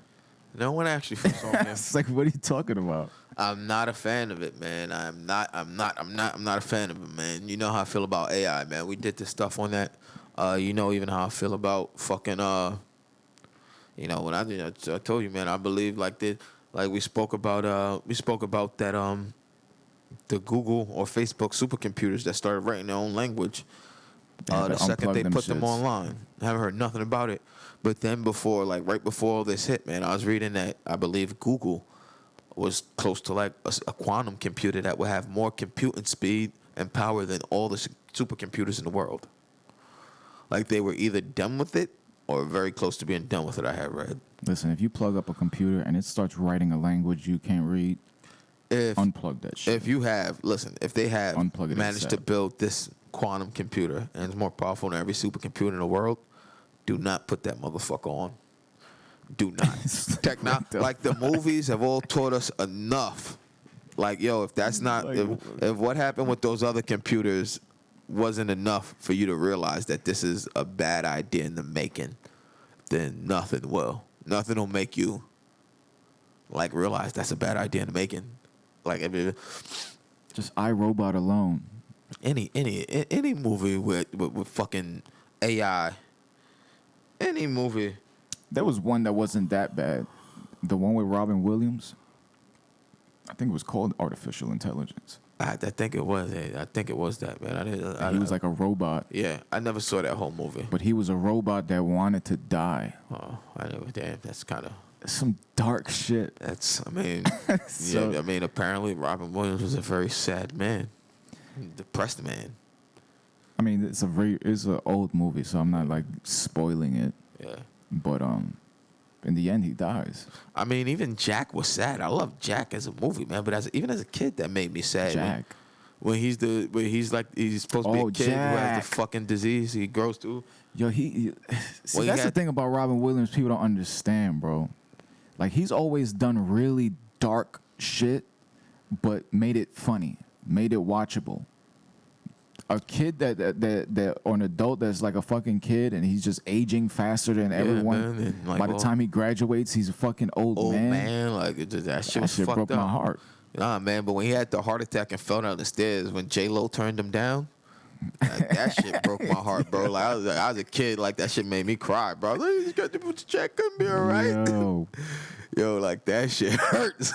Jesus Christ. That shit hurt when homie tumbled down them stairs. That shit cut me on that one. I was like, holy fuck, nards. Then he did the movie where he was he worked at the photo place, but he was like a weirdo. He was just collecting pictures of people and trying to like kidnap people. And Yeah, I didn't see that whole movie. I remember the one you're talking about. I saw that movie. I'll never forget this. I saw that movie. I was in Los Angeles. I was out with a bunch of people from the church. I don't want to say the church's name, but we all went out there for a wedding. And the guy who I was staying with, he had the TV, and we was all just sleeping on the floor and shit. Everybody's just dicking around, like fucking drawing on each other's faces when you go to sleep and being assholes and shit. And then the next day, he had a lowrider that had the hydros. Yeah. But he wasn't like Mexican. He was a black dude. So he's driving. He was like, yo, y'all want to see Compton? I'm like, shit, yeah, we nearby. For some reason, I decided to put my video camera out of the window as we're driving by. And he just takes off because somebody reached. I was just like, yo, I'm never driving with you again, bro. That is not the place to go. Nah, man, it's not the place to be hanging out the window with something in your hand. With a fucking video camera, old one too, the one I had to hold with two hands. I thought you was the fuzz, man. You could get away with a GoPro, but not this shit. I don't know. They thought you was working for somebody. Like, who this motherfucker? This motherfucker Intel? Who you working with? He's working with the feds. Word, man. That was scary, man. But I remember that night because we watched that fucking movie, and I was just like, this Robin Williams guy is pretty sick. It's a long way from the genie. Yeah, he's come a long way, man. I mean, it's fucked up, man. And apparently he was just a troubled man. A slightly troubled man was all. And sad what happened with him, man. I don't know, man. Robin Williams, he hung himself, right? Yeah, I can't remember. I believe so. I know he killed himself. I don't remember how. I'm not gonna sit here and lie. It's just it's crazy. Nothing's like David Carradine though. It's fucked up, but you kind of did that one to yourself by mistake. What was it? It was called autoerotic asphyxiation. Autoerotic asphyxiation. Nah, man, that's a different level. Putting a belt around your neck while whacking it. It's like, what the fuck? Like, you know, you could have just smoked a blunt and changed your mind about that. It's like, you could have hit the pipe one time. Yo, like the Eminem song when he says that, it was like with David Carradine jacking his own neck around. Take cameras on charge pod. I'm saying this is how die hard. That's how you kill Bill. Jesus Christ. Ah, man. We want to remind everybody that if you want to donate to 30 Days to Rock, of course, First Live, you got to do it at 30daystoRock.us. Just scroll right down to the bottom. You see the donate button. You see everything that we do and everything that we want to do with you. If you want to be a part, you got to do is reach out. There's a lot of things going on here at First Live. A lot of things and a lot of services available to artists, man. And, you know, I haven't said this in a long time, but there's something we used to say when we, during our first, you know, Good Morning Bushwick run. But, you know, after this whole COVID thing clears up and you guys need your work done, come here, get your shit done right. So I'm going to say, you remember that? Get your shit done right. Get your shit done right. We used to do Blue Steel. Yeah, man, we haven't dropped the Blue Steel because we don't have what camera could we drop a Blue Steel on? Maybe the wide shot. The wide shot? Where we going? Is this the wide shot right here? That's it right there. Right here? Right up above here? that light. So we got to do a countdown. Ready? 3, 2, 1. Oh, that's strong. That's strong. That's going on Instagram. Blue Steel, baby. Haven't dropped the Blue Steel in a minute. Take that again. We're going to take that again. We doing Ready? it again? 3, 2, 1. Yeah. That's strong. I felt it. I felt that. I even hit the lip pose on it. I felt my jaw strengthen. That's a power move I right did the there. pout face on that one. Though. Did you see there's this thing now that it keeps popping up on my fucking YouTube every time I'm trying to watch something. It's an ad for a jaw chiseler. What the fuck is a It's jaw like this rubber ball that you just crunch down, and it's supposed to like take all the fat off of your jaw and your face, and it So you can get the reduces Russell aging. Crowe? So you get that nice jawline. I was thinking about getting that shit. I got a little double chin going, bro. If I didn't have my beard, you see, I look like Paul Bearer. I don't know. Like I don't know if I have a double chin. Like I've had a beard for so long, it takes up so much of my goddamn face. I honestly don't know what underneath this would look like. I don't want to know. I haven't even trimmed this fucker down since I'm trying to think. Probably since. Honestly, I'm gonna be honest. Sometime last year, trimmed it all the way down. Like and honestly, I haven't trimmed it all since this whole thing started. When's the last time you had a clean face? No facial hair? No facial hair. Couldn't even tell you. Did you grow this first? Because I got the goat first. I remember I shaved that. Like, I was mad when I shaved that, man. I had a nice, strong Billy Goat, but I didn't have a mustache. And one time I went to, sometimes the Dominican barbers, is that language barrier. Homie, he made me look good, but he just sort of snipped me. I was a little upset about that. It took That's why me I stopped going to barbers, bro. That's I don't why. trust nobody. Now, I have a great relationship with my current barber. You still go across the street? They haven't reopened yet, actually. Oh, did you still Yeah. go? That's where my brother was going. Yeah, I saw your brother in there a few times, like even after you guys left. One time I went in there, dead tired, bro. He was in the chair before me, and he, you in the chair before me? Shit. You remember the video store that used to be next door? Oh, man. Shit. $2 cassettes. Everything, man. $2 cassettes, bro. Before the chain video stores. There he is. How you doing? You're not late. You're not late at Eduardo, all. you are on time, brother. You're right on time, man. I don't know what we're doing nowadays with Knuckle me up, man. That's what we're doing here. We knuckle up. Okay, where should I Sit right there, man. Nice spot for you right there. I feel like a star. You look like a star too. I do? It's early Wednesday. It's one of those days that we call it hump day, but it's really once you get over the hump, I'd say that's about Thursday. Yeah. Yeah. I think Thursday's hump day because I'm usually recovering from Sunday up until Wednesday. Yeah. So how you doing, brother? I'm doing good. Thank you for having me, and especially in such a just short notice without knowing really what anything is about. So, thank you. Tell us what it's about. So, I'm one of the founders of a movement called the Forgotten Ones. The handle is We Are As You. And it's a group of people that we've been going dancing outside of MTC Brooklyn. I want to ask you right now, is that the one that's close to the water, like in Sunset Park? Yes, that's right. the one that's there. And so what happened is that the prisoners there, the people in there haven't had visits since COVID started, beginning of March. Mm-hmm. And sometimes they go on lockdowns where they are in their small rooms for periods of 3 weeks without leaving even to the hallway. Shit. Yeah, it's really, really bad. They haven't seen their families. And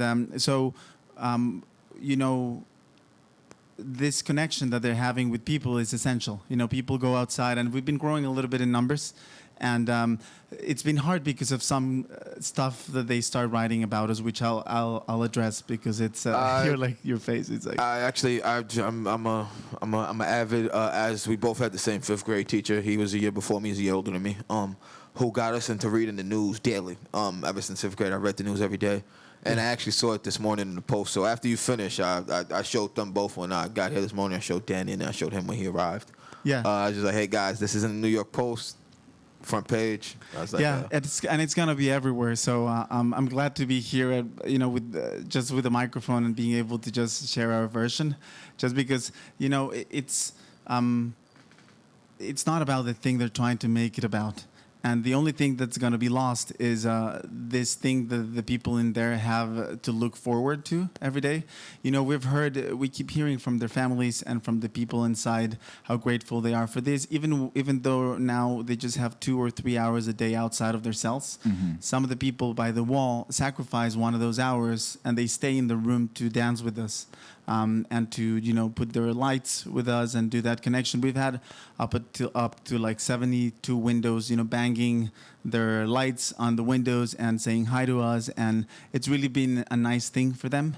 And we wanted to invite as many people as possible to go and dance, and it's been growing a little bit in numbers, but then there's the media stuff. So is this like flash dancing, or you guys choreographed, or? It started a little bit of just disjointed, and there's people that come to see their people in there, and so we don't have much of a coordinated dance. It started with a little bit of a moonwalk, and they appreciated it. And then I still can't moonwalk. Yeah, no, I can't either. But I can't. I really don't dance much. I'm more like the dad there because I'm a dad that it's sort of trying to dance, and it brings that balance to the whole thing. But there's many people like me. They're just trying to give something to what we call the forgotten ones. Because if you think of New York City right now, for example, there's some conditions that they live under that we don't allow for animals right now. There's so much advocacy against them. Obviously, I've followed the whole situation. First off, I'll say the one reason I knew MDC, man, wasn't even before this was like, I think it was it this winter that just passed or the winter before? The winter, when they had no heat, bro. Yeah. When we had one of those Arctic, what was it, the polar vortexes? Yes. When we were down to like, when it was like 0 degrees and we were like, the wind made it like -20. Like, they had no heat and no hot water. I remember reading that in the news, and that was bad. Like, I remember that was when we had the heat problem. They had it worse. And I'm like, yo, if we're this cold here, I was like, I felt for them. I'm like, yo, if we're this cold and we actually, like, have a building, we can turn on, got to do what the projects do sometimes. This isn't safe. Shouldn't say this on air, but you got to turn on the oven, heat the stove, got to heat the house. Use that motherfucker like a wood-burning stove, man. These kind of things are done to them because they're forgotten, because we don't feel they are people anymore. It's hard to believe a building in Manhattan that goes for weeks without heat. It's hard to find. It's done. I don't know if it's on purpose or we just really don't care at all about them because of this. And then that's what's about to happen again. We're out there saying that lives matter beyond gender, beyond race, beyond deed, and things like that. But then we do not practice it as much. Look at these people, for example. They're having verbatim. They're saying this is the only joy they have to look forward to. And you have the media focusing on sex and white women and sex cults and just things that sell. And these people are going to lose the only thing. Let's dive into that. What exactly is the media portraying you guys as? You want to just say it? Well, I'll take it from what I read, and then I want you to explain this to me. Because earlier today, I read, when I woke up, I told them, typically first thing I do in the morning I wake up is read news headlines, Daily News, New York Post, and then I'll check the major media outlets, and then I'll check I won't say the sub tweets, but like I'll say the more independent outlets to read other stuff and see, where the stories align and make my own judgments on it. This I've only seen reported one place as of right now. I saw it in the Post. I haven't Googled anything else because I read the Post this morning. That's where it came up. And it's saying, like, it's not saying all of you guys, but saying, like, people have infiltrated almost like anything, like they say happens. Like, some people, like the New York Post is saying that there's some people that are organized that are, like, loyal to the gentleman who was in trouble with whatever that cult was. I can't even pronounce it. NXIVM. Yes, it's called NXIVM. And, NXIVM. I was a teacher in NXIVM, and Keith Raniere is my friend. He's been my friend for 10 years. And, it's interesting that if you go and you read the news and you judge the people that appear in the news just by what you read in the news, that's what happened. That's why there's millions of black people in jail, because prejudice rendered them defenseless. And if we do that again with another group, because you call it a sex cult, because you call it a this, because you call it a that, it's no different. And it's interesting. Yesterday there was a BLM meeting outside of MDC Brooklyn, and some of the people that were there had been dancing with us priorly. They loved what we did. They found it on Instagram, and they were there dancing with us, which is the only thing we're doing. The news say that we're communicating Morse code with Keith, which I don't know why we would live stream it if we're trying to do I was even telling him about that, like Morse code. I don't even know anyone who would know, like, in this generation, would know Morse code if you're not in the military. Well, the thing is, like, I think 2 clicks to the light is yes. This is a code that they use because when there's things that prevent from them to have visitations, people outside, this is not something we invented. People go with the lights of their phones and, try to communicate with them as much as they can. There's if you know Morse code, it's not hard. I would guess, and obviously if they have a prison library, if you can find a book, I'm pretty Also- sure you can find a book that'll show you what to do. And Yeah. Yeah. Also, if we were communicating with him, that wouldn't be wrong. You know, when you go visit people, you have an hour and a half to talk with them about whatever you want. So communicating with them with a lantern wouldn't also be a crime, you know, if you think about it. But the point of these things is always making something good look bad. And eventually the good thing disappears. And, you know, there's no good deed that won't have hate, especially nowadays. But the funny thing was, you know, these people were dancing with us, and then they were like, we want to support you. We're going to have a big meeting here on Tuesday, and maybe we'll have some people stay afterwards, you know. But then they went and they read what was online, and they were like, you know, we don't want to support you. And this is what keeps happening. You read something on the news, and you label a group of people like something bad without checking, without anything. This has happened through history. This is what it has allowed for, you know, whole groups of people to be hated and persecuted. You read the Times Union, and it says, you know, it's a concern that such a big number of NXIVMs are gathering. There's like 7 people there that knew each other from those programs. And so this large group of NXIVMs are gathering. That's like what they say of the Jewish people in 1930s in Europe. You know, you are seeing in front of your eyes character assassinations campaigns on whole groups.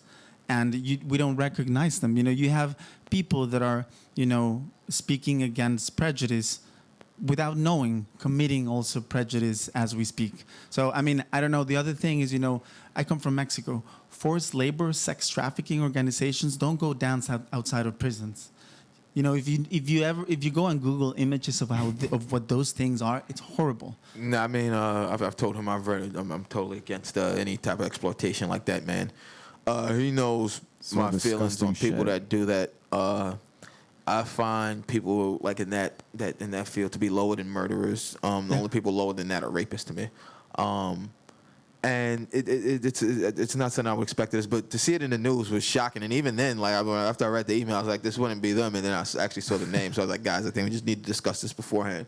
But just as you were part of NXIVM, could you explain what actually happened, what went down with that whole thing? 'Cause I remember it being in the news, and I still don't fully understand. All I know is they said like they accused, like some people were accused of maybe sex trafficking or something of that matter. Yeah, I mean, if you go and you look at the NXIVM was an umbrella of a lot of companies. Some of them are human potential programs for kids, for people with OCD and things like that. It was a very serious company that had more than 17,000 people. That above 95% of them say that they got great results. That it was amazing. Even the people who are adversary now, who brought all this stuff to Keith and his friends, even them, you know, they say that the programs were great. They were great programs. There were companies that then they were just piled up under the name NXIVM because the people who knew they were doing these things, they know that it's better to have one bad thing that you can call a sex cult, and then everything under it, you know, takes the wind of that character assassination campaign, that defamation. And the other thing is, you know, I'm not here to defend NXIVM or to say what it was. There is a group of people dancing outside of MDC. And the lives in there are important, even if they're murderers. You know, they can't even hear us. They see little people with lights dancing down there. I'll say this. I mean, for us to be a proud nation, I'll say it's an inhumane situation. If you study the modern day prison system, the prison industrial complex, I mean, anyone who knows that is essentially a very tantamount to modern day slavery. A lot of major corporations get a lot of goods produced by prison labor for free prison labor. Yeah, you have not in free, America, but they pay them like $1 an hour. Like if you're lucky, you might make $2. That's crazy. Those are considered the good jobs. Well, you know, in America, we don't say the N-word, and we think we don't have slavery because of that. But millions of people in cages that produce money is slavery. You can call it whatever you want, and it's tantamount to modern day slavery. There's no the prison industrial complex. Anyone who looks at it and sees it any other way can't be looking at the same thing. I'm sorry. So then, you know, you have that. You have them being treated worse than animals. Why are we talking about sex cults? Why are we talking about things like that? Did any of the news outlets that wrote about you guys show up while you were dancing? Yeah, but they show up with an agenda. You know, they show up saying, "Oh, we're here to cover the sex cult." And there's the whole K Rose thing. A family came and they put a message to their person K Rose. I don't know who they are, because being who we are, they didn't want to be recorded. They didn't want to be on camera. And now, it's been told with as if it was fact and data that this is not a person, that this is code for Keith Raniere. As if people needed code outside of prison, and why would you live stream it again? So you have now this family who went and did the first connection they had. They danced with their family member in almost half a year, and now they're involved in this sex call thing, and nobody is looking at those windows anymore. We're releasing videos where you can see, it's almost an artistic thing, because you only see the shadows. There's shades with a light, which is some sort of metaphor for the soul. You don't have gender, you don't have deed, you don't have race. You just have a human shadow with a light, and they're all connecting. They're all craving connection. They're enjoying. The thing that's going to be lost if this media thing continues is the thing that they look forward to. And the prison, the people inside report that the morale is up, violence is down. They have something to look forward to. Yeah, they're getting a show. Yeah, they're getting a show. We could do like involving the backflips people for that them. they love. Yeah. And so, there will be stuff that will explain the whole NXIVM thing and all that. And, I just don't want to make this movement about that. In some ways, I'm going around trying to get on radio, trying to get on TV, just to bring the focus back to the dance for the people in there. And I don't, I want to call them inmates, but it's been hard, when you're with the families there and you call them inmates, they're not inmates. They're people who are in there. Yeah. So the people inside need the focus to be on them. It's offensive, that we have this tendency to look, let's see if white women are being hurt, and because they're saying that there's this sex thing that it's unclear, let's put all the focus there. And you have all the media there coming and looking for white dancing girls while 100 humans are banging on their windows for attention. That is wrong. That we put the focus on that is wrong. And the reason why a lot of people are in that place, and even some of them innocent, it's because that's how prejudice works, because that's how the news work. They tell you what to focus on, and you literally delete beautiful, incredible things that are in front of your eyes. So, if I could use your platform to say something, would be invite people to go and dance outside for those prisoners. They can, they can think it's an excellent thing. They can hate whatever they want to hate, but please go and dance and connect with them. It gives them a reason to live, literally. And, they're treated worse than animals. They go with cold winters, with weeks without leaving their rooms. When you go and you see their shadows, they're connecting with you. It's all that it is about. And, it's a good thing that the people in there and their families are being very grateful and sending us messages every day. So when you say that you broadcast this, is everyone going live from their own Instagrams and Facebooks, or is there like a platform that you guys? We have a live stream on the We Are As You. We have the Instagram handle, and we go live on it. I'm sorry to explain it. I'm almost 40. I'm a dad. I go on Facebook every now and then, and it's ridiculous. So We Are As You. We Are As You, and you'll transform more into the forgotten ones, because that's the point. Justice has forgotten a whole group of people. Society becomes so arrogant and so indulgent and so whatever that, literally groups of people, we forget about them. My dad was telling me the other day that he was reading that Charles Dickens in 1821, 200 years ago, he wrote that when he landed in America, he was just offended of how bad prisons were. And he was shocked that we had something like solitary confinement. That destroys the human soul. And 200 years, and after dozens of books by Charles Dickens, we have exactly the same. But you look at it, I don't think it would consider solitary confinement for anything other than to break someone down. You only get sent to solitary confinement either, and I don't even, you could say if someone gets sent there for their own safety, because a lot of time you're in segregated population, but you're around people. When you get sent to like fucking solitary confinement, that's it. Like you're by yourself. And I think that, they show it, like people need human contact. You need interaction with people. We don't allow dogs to go to solitary confinement anymore. That's fined and stuff. That's crazy. That's crazy. I remember when I first got Netflix a few years ago, and one of the first docuseries or shows that I watched was a show about solitary confinement. And they showed one of the cells. When they walk inside, really small cell, small little window on the top. But if you look at the floor, you could see the wear and tear from somebody walking around in a circle. Like, it's literally a perfect circle of just footprints left that just stain the floor. Like, if you go fucking nuts. Yes. We believe that a lot of those things can change if people remember them as people. The reason why all those things are allowed is because we don't think of them as people. Even when the news go there, they're all giving them their back.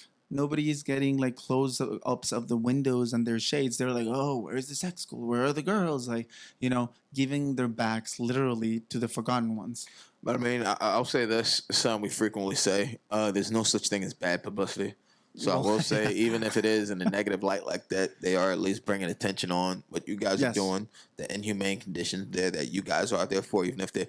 And I will say, honestly, I read both the New York Post and the New York Daily News. I read the Times sometimes when they don't want to flag me and tell me I only have a certain number of articles left to read for the month. I'm not paying you for it. I'm sorry. Was that the Times? Yeah, Times, Wall Street Journal, all that shit. But I've only seen it reported in the Post, and I will say this: the Post is also, for it to be New York City, a very conservative news outlet. So I'll give you credit on that, man. There's something I've seen the reporting of that. I mean, the Post is the only ones who ran with that. The police with the shit at Shake Shack last month.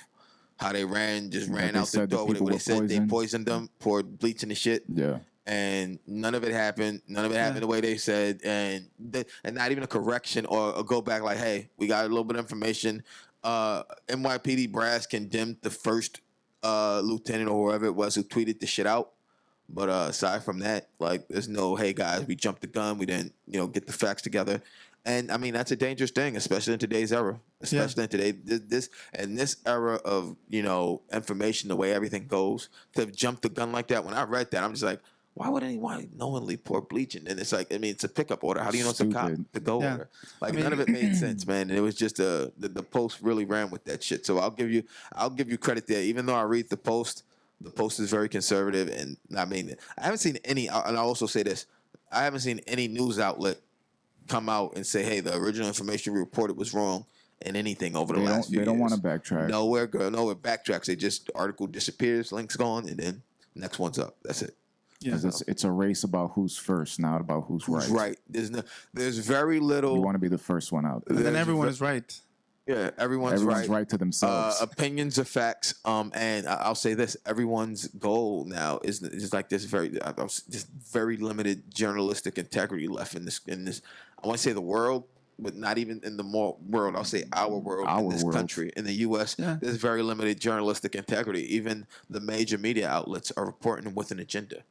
Yeah. So I mean, I'm sorry. No, that's okay. It's interesting when you read about NXIVMs, you don't think of. I have a child. I have a 1-year-old. I do translation work. I have a translation small company. I've always done work that is good. And it's I actually work a lot in the asylum, in the political asylum offices. So I do a lot of rough translations for victims of actual abuse in Central America. Mm-hmm. And, you have, for example, women that are deaf or with a limited mental capacity who are like, I'm sorry to say these things, but like raped and dismembered and horrible things. So to have like just put everything under Me Too and say like these people that complain about sex school, those are like the same as the victims of actual abuse, that actually, that actually dishonors victims of actual abuse. The things that some women are doing in our society versus what some minorities get exposed to, the type of violence, are not of the same category. Everything just can't be lumped into one thing. It can't. I am sorry to say, but there's no Me Too about that. I tell people this is what a lot of situations you want to see it as black and white. The world, as much as I want to say there are a lot of black and white situations, I don't mean black and white in terms of color. I mean A or B. A lot of the world's gray. There's shades of gray to it. Yeah. But there's situations like this where it's not. It's black or white. And people, and once again, I don't mean black or white as in race. I feel like I need to say that every time I say black or white. People take gray. Yeah. There's just a lot of gray in between. And one of the things is like, as a huge sports fan, man, I'm a huge baseball fan. When a lot of Cuban players came over before some of the new reforms that President Obama put on, when Cuban players were coming over to get out of Cuba, the way they have to defect, a lot of the time they have to go through like drug cartels to help them get over. Yeah. I don't know. Have you ever heard of Yasiel Puig? No. He was a Cuban guy. He came up with the Dodgers about, 2020? I'll say 2014, 2013 maybe. He came up big, fizzled out, but he's still in the Major League Baseball. But his story of getting here, man, how these guys held him at ransom and threatened to kidnap him and like come back and get him. He was already playing for the Dodgers, had apparently paid his fee after getting his big contract. And like there were still calls, people still threatening him, threatening his family and things, or like the articles already. It was crazy, man. I mean, if you import logic to the news, you'll figure out that something's going on. If you go and Google images of sex trafficking, of forced labor, those are amongst the most horrible things that happen in the world. Yeah, if I you don't go even and you wanna see see that what those shit. organizations are, which are more like what you're describing, you know, those people don't go dance outside of prisons. If that was ever to happen, you'll have the army there in a minute. You know, that is not what happened. And then this Morse code secret thing, why would we live stream it? This, if you put logic into it, it doesn't make sense. It's not meant to make sense. And I think the only thing that I would have to say for the people that hear us are, you know, we're focusing on black people so much. And I think you guys could be the better person, you know, whoever is black out there listening. They've been subject to horrible campaigns of defamation for decades that rendered them criminals. And that is amongst the most awful thing that can happen to a race. And that is happening to people in NXIVM now. It doesn't look like it because it never looks like it. It always looked like the people that are being reported as bad are actually bad. But I think we can be better than before. And you guys can see beyond race and beyond the news and say, wait, let's see who these people are. There are people. Don't allow for these things to be done to other races or to other groups of peoples. Because, you know, it's the same process. Hate is hate. How often do you guys go and dance? Every day, 8 to 9 p.m. We're growing in numbers. Everyone knows now inside the prison, they communicate, they come and they try to be as much as they can there. They dance with us. We're all listening to the same radio station. I don't know if I can say it because I don't want to promote another radio station, but we're all listening to the same radio station that they listen to inside. So what we want is for, I can say it? What station? 97.1. We thought it sounds really Is that rough. We Kiss thought they FM? would be willing to. Wait, no. I know WQHT New York. You don't know who that is? 97.1 WQHT New York. No, it's What, hot. Hot 97? No, No, Hot 97. WQHT Hot 97, B. I just said Hot That's the actual 97. number. So, no, the- before apparently you a- said WB. I thought it you was said Kiss FM folks. A lot of people inside listen to that, and so it's a way for because they have the short wave radios. They have like old radios Yeah, with batteries. It's the terrestrial. only thing they can have. Yeah. They listen to what we're listening to, so they know. Even though they can't hear us, they know what we're listening to, and they are dancing to the same beat that we are. If we get someone from that station or from another station that they could listen to inside, live there dancing with us, we could communicate with them. We can metaphorically go through the wall. So this is something that we're looking for, and we're looking for a lot of people to dance. You see, what we do is we dance with a lot of energy. It's painful for the people dancing. Ironically, you see their shapes, you see the excitement of the craving for human connection, and it's sad. But you know, you take the sad and you like take it on the chin and you dance with excitement because the dance is for them. This is not about me. This is not about how hard it is for me. This is, if it's hard for me to go and see the conditions they're in, that's fine. I can go cry later. But when we go there, we dance and we give them a good time. I mean, I'm blown away by this entire thing. Just the fact that the moral support is evident. The fact that you can put smiles on people's faces on the inside and give them something to look forward to every day, that's magic right there.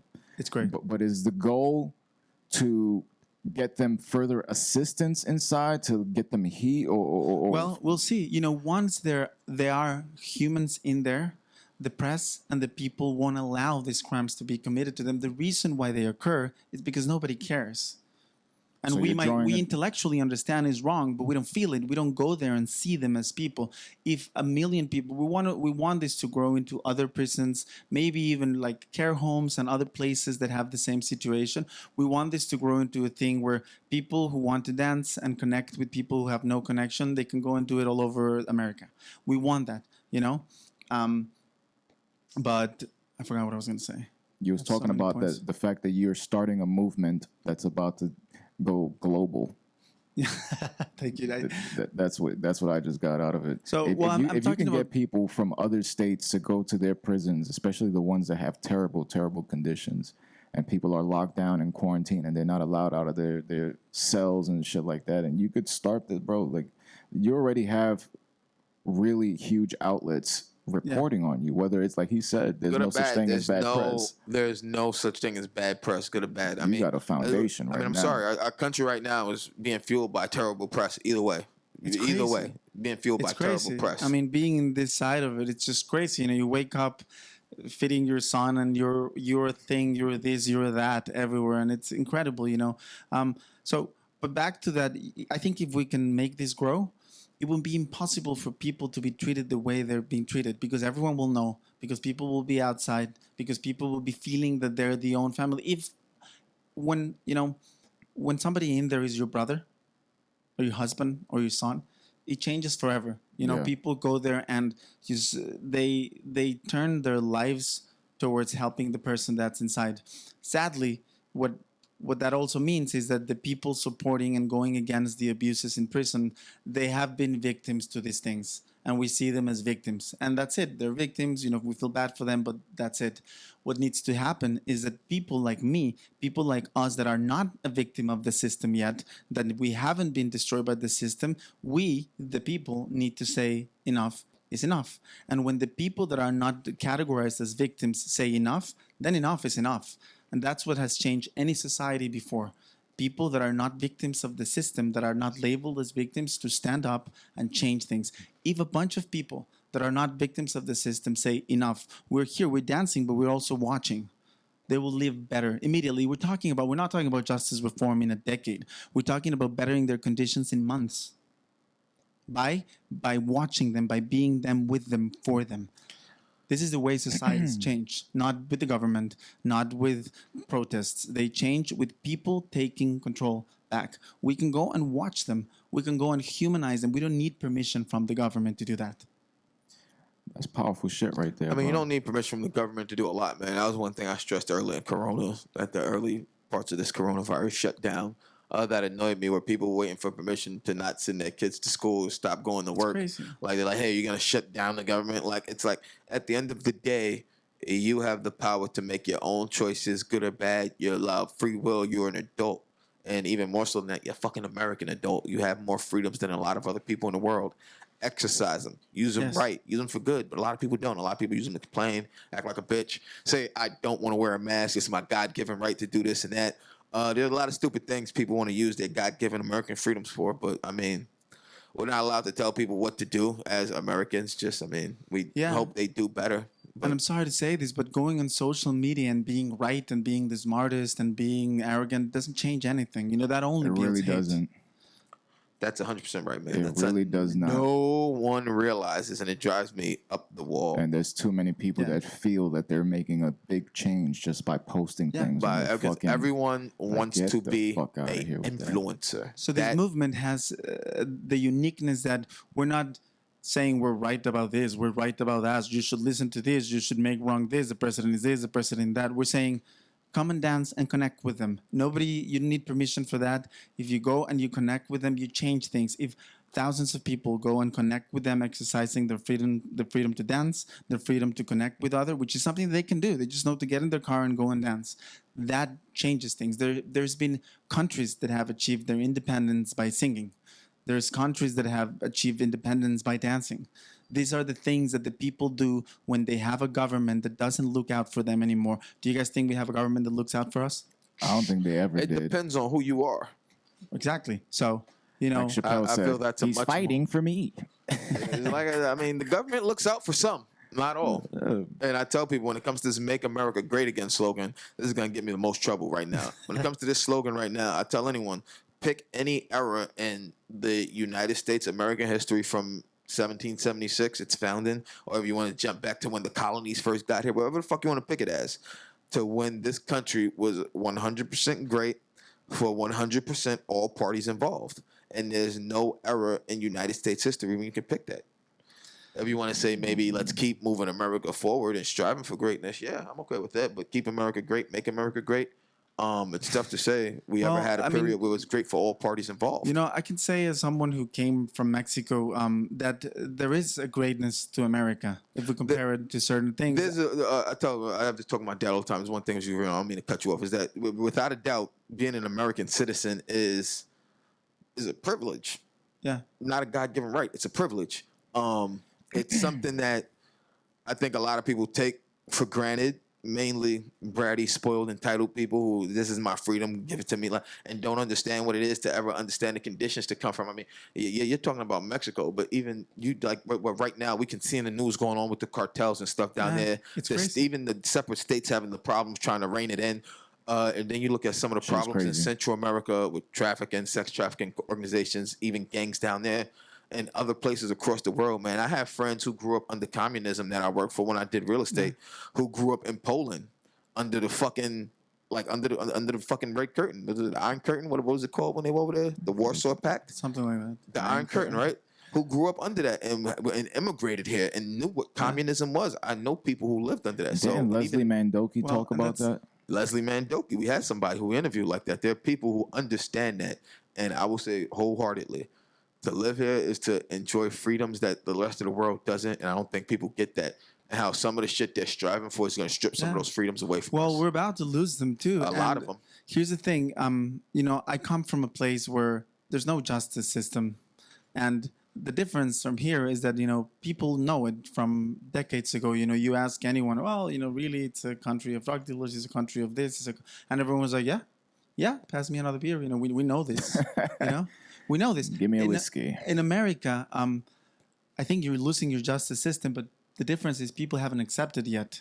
And I think that gives hope. Part of why I'm doing this is, you know, I tell my wife every day, you know, as I speak, there's horrible things being written about me. Why would I come and grab a microphone? It's because I have to. I'm a teacher of expression. I'm a translator. I want to see my children have children. It's what I want. I'm no hero of any type. But somebody has to say something. I know what it's like to be in a country with no justice. It's not good. And, you know, sometimes societies grow arrogant and, you know, we believe that can't happen to us because we're great. But, you know, I'm not sure. And maybe it never will happen to America. But as someone who is a guest in this country, I have to say something. I have to do something because I know what happens when you lose your justice system. I've been there. I grew up 25 years in Mexico. And, you know, I just can't allow these things to happen again in front of my eyes, not again. I tell people all the time, one of the biggest things that hurts this country is the citizens' hubris, is that they don't think it can happen. They don't believe it can happen. We've seen it. You study history. Things like this have happened. This is how societies go down this path. And you look at it, everyone says they don't realize it until it's too late. And there's some people that want to lead this country in a way that's just terrible from both sides. And until people that get, I have to say it all the time, the greater population wakes up and understands the trick, the wool being pulled over their eye, everything going on, no one's going to notice, or even if they do care to give a shit. And that's what it feels like sometimes. I tell people, one of the things I tell people, if you want to watch something, and I'll say know what it is to feel like an American, and made me feel the most American I felt in my entire life, and I didn't even live through this, but I told you when I watched the Ken Burns Vietnam documentary, it's about 17 and a half hours long. It's on Netflix. It's broken up into like 10 parts. It's an eye-opening watch because it shows from both sides. And like listening to the families of American soldiers who were lost, listening to the soldiers who were over there, listen to they even interview some old like Viet Cong soldiers, people who were in the Viet Cong, and like they say how they they just kept mounting losses, and even the American soldiers who say like you would see the losses on their side, but they just keep coming. And they said they admired some of them for that because no matter how much they lost, they were fighting to defend their freedom of their country and keep their country from like the U.S. And it's just crazy on both sides. But I tell people, you look back at that, and that's like in the last 100 years, one of the more polarizing eras in this country was the Vietnam era, along with what we've gone through recently. Yeah. These are in the last 100 years some of the most polarizing things in this country, and to like see it as someone who didn't grow up through it, knew a little bit about it, but see it like unfiltered and raw like that it'll make you appreciate it, man. Because there's even a U.S. Soldier who says when he got home he was so disgusted with everything that he renounced his citizenship. And he was like, it was his worst decision he ever made in his life. He's like, I live in Canada now. And no matter how good I'm treated, no matter how much I like the environment, I'll always be a foreigner and I can never go home. And that's just the mentality that is, I don't think it's going to go anywhere. People are always going to feel that way because people are always going to treat them that way. But as the show's coming to a close, we got a few minutes left.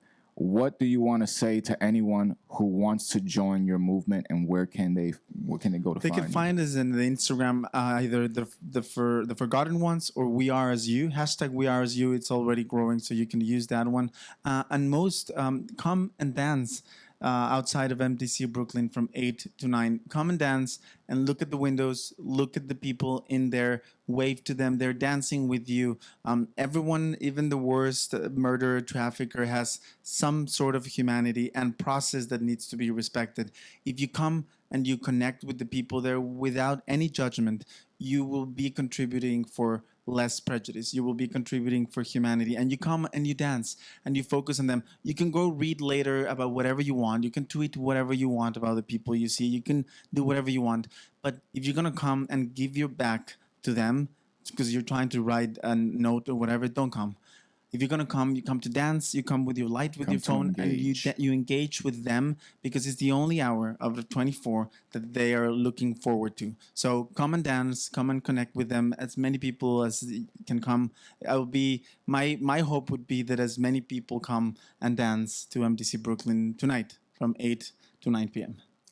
Well, I gotta say, it was a huge pleasure meeting you, brother. Yes, man. This was a great conversation. I'm glad you came on the show. This was a really interesting conversation. It was, man. I think we're gonna get some feedback from this both. Oh, yeah. Positive and negative. Yeah, I'm sorry. I apologize. I sometimes bring bad news. I appreciate what you said to come on here, man. A lot of people, press. this comes out in the press. People would have ducked it, not say anything. You came and tackled it face first.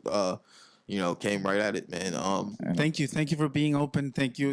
It's Absolutely. I want to tell you guys that I really feel grateful to what you just did because it's difficult. It's rare. People don't read what you read and then give a microphone to someone. They don't. Maybe they hit them with a microphone. But you do that here at Good Morning Bushwick. And I mean, I actually didn't even get to touch on it, man, because we're about to wrap up. But I guess we'll talk about it. But just like one of the things is like just trying to force people's opinions, man. And that's one thing I see right now with this whole boycott and Goya thing, man. I don't agree with what the man said, but as an American citizen, you have to agree. He has the right to say what he it's wants his to right say. as an American citizen. You don't have to like it, but respect that that's his right. And people are trying to. I told my girl, like, yo, the quickest thing that is gonna push a one world government, man. You have to agree with our opinion, or you're the enemy. Like it's an opinion, not a fact. And people are allowed their own.